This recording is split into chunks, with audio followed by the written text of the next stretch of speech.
Welcome to What Contin Means to Me Part 2. The Village Grows.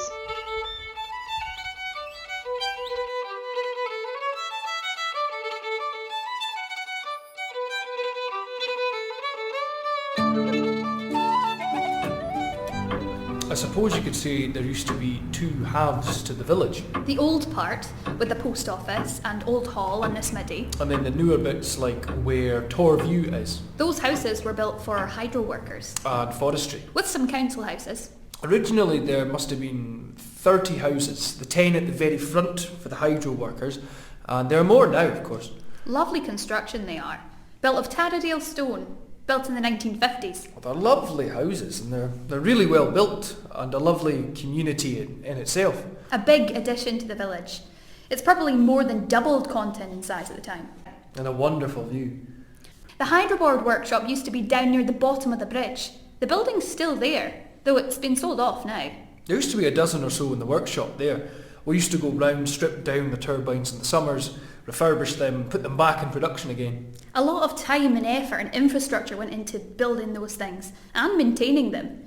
It'd surprise you what there is underground. We used to work very hard and play hard too. There was the Applety Inn where everybody went. It was a very busy place. Very busy. I could tell you a few stories about that place. There used to be 3 inns when I first came here. As well as Cool House and the Applety, there was Craig Darragh, 3 inns, and they were all busy. It was a lot for a small area. The Craig Darragh Hotel was in its heyday in those days. It was really a little too far for the villagers to go up and drink there. The Applety was much closer and much handier. And then, eventually, late 1990s or so, the Craig Darragh and the Applety Inn closed. But by this time, the Cool House was going. And when Cool House was sold and then turned to a hotel, they made a bar and I used to go and play darts on that. There used to be a good darts team in the village. The kitchen bar, and it was very popular. The road going up there was very busy. And eventually, when the hotel was sold on, the bar was closed, much to the disappointment of most of the villagers.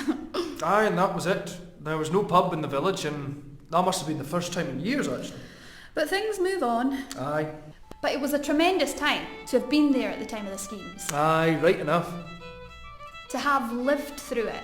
It's a really important time for Scotland, really. And part of it was here, in Contin.